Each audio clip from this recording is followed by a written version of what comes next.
Shravya. Okay. Om Shri Gurubhyo Namaha. ओम Start. Shri गुरुभ्यो नमः। ओम श्री कृष्णाय परमात्मने नमः। श्रीमद्भगवद्गीता अथ द्वितीयोऽध्यायः सांख्ययोगः। संजय उवाच तं तथा कृपयाविष्टम् अश्रुपूर्णाकुलेक्षणं विषीदन्तमिदं वाक्यम् उवाच मधुसूदनः। श्रीभगवानुवाच कुतस्त्वाकश्मलमिदं विषमे समुपस्थितम् अनार्यजिष्टमस्वर्ग्यम् अकीर्तिकरमर्जुन क्लैब्यं मा स्मगमः पार्थ नैतत्त्वय्युपपद्यते क्षुद्रं हृदय दौर्बल्यं त्यक्त्वोत्तिष्ठ परन्तप।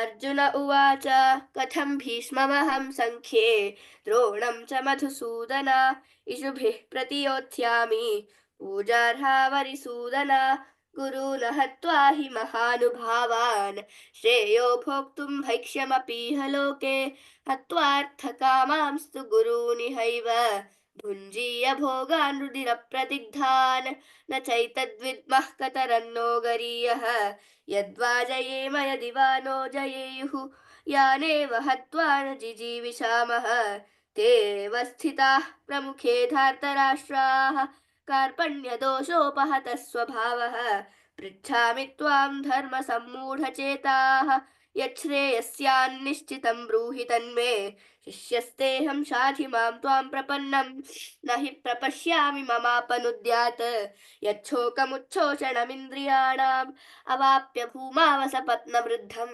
राज्यं सुराणामपि चाधिपत्यं। सञ्जय उवाच एवमुक्त्वा हृषीकेशं गुडाकेशः परन्तपः न योत्स्य इति गोविन्दम् उक्त्वा तूष्णीं बभूवः। तमुवाच हृषीकेशः प्रहसन्निव भारत सेनयोरुभयोर्मध्ये विषीदन्तमिदं वचः।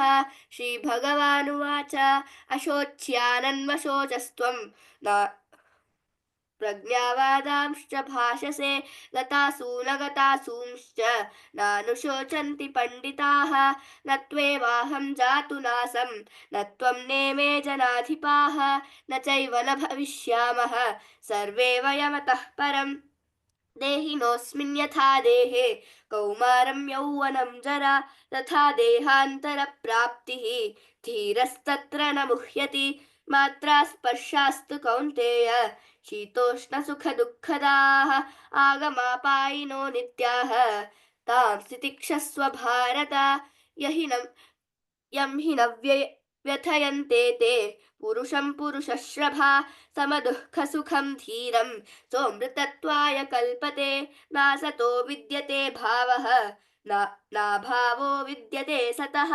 उभयोरपि दृष्टोऽन्तः वनयोस्तत्त्वदर्शिभिः अविनाशि तु तद्विद्धि येन सर्वमिदं ततम विनाशमव्ययस्यास्य न कश्चित् कर्तुमर्हसि अन्तवन्त इमे देहा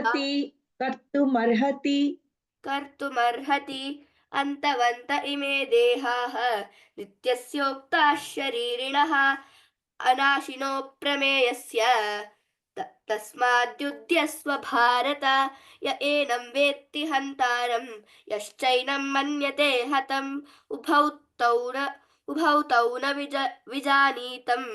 विजानीतो नायं हन्ति न हन्यते।